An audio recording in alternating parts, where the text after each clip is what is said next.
Imagine this, you haven't spoken to your partner in over a month. Not a single word since January 7th. That's the bizarre and frankly tragic situation one man recently shared online. It all started over some small, trivial argument, the kind that usually blows over in a day or two. But for this couple, it didn't. It spiraled into a month-long silent standoff. As the days turned into weeks, the silence became a heavy, suffocating blanket in their home. The wife, according to the husband, demanded he be more mature, but he felt completely drained, describing it as being trapped in her recurring cycles of drama.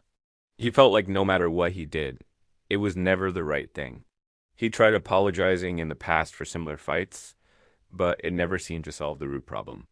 The arguments would just reappear a few weeks later, leaving him feeling helpless and exhausted.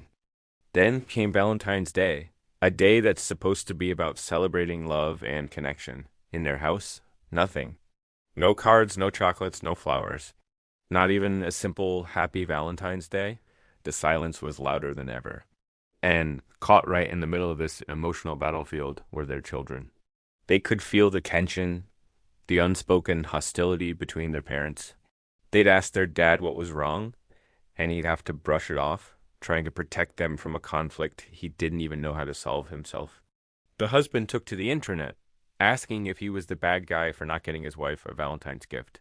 He explained that buying a gift would have felt hypocritical, like pretending everything was fine when it was anything, but how can you buy a gift for someone who won't even speak to you?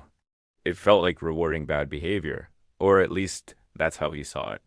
The online community, as you can imagine, had a lot to say. The reactions were explosive. People weren't just taking sides. The top comments weren't about who was right or wrong about the gift. They were about the kids.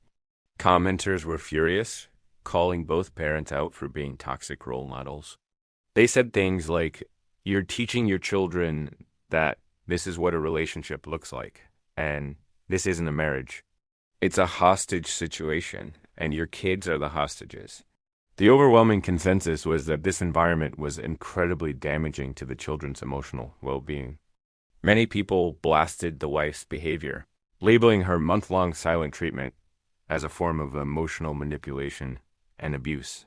They argued that shutting someone out for that long isn't setting a boundary.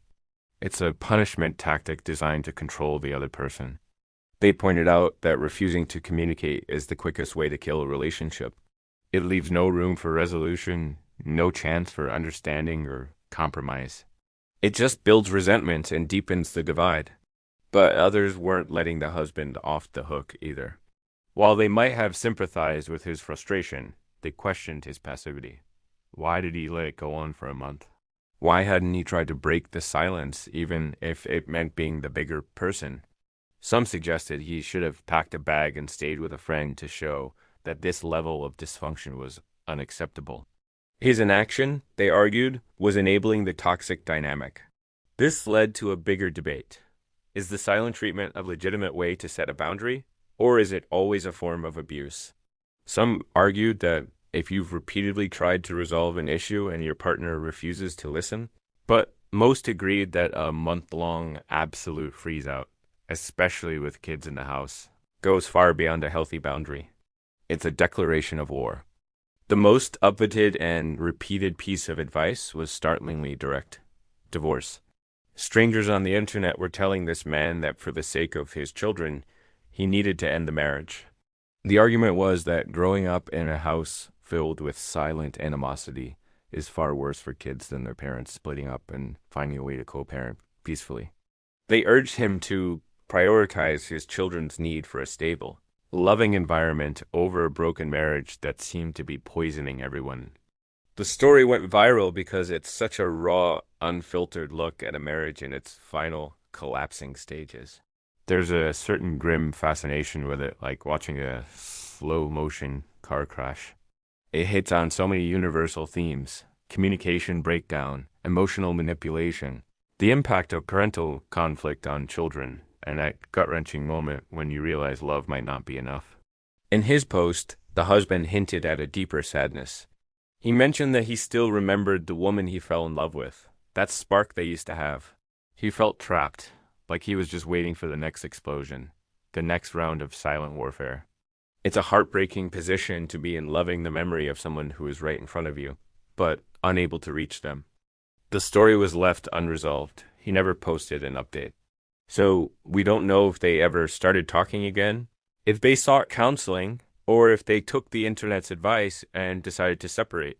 And that open ending is part of what makes it so compelling.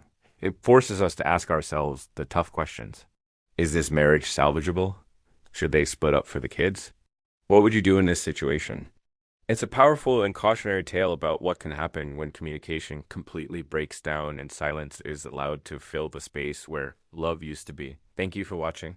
If you found this story as thought-provoking as I did, make sure to like and subscribe for more deep dives into the complexities of human relationships. See you next time.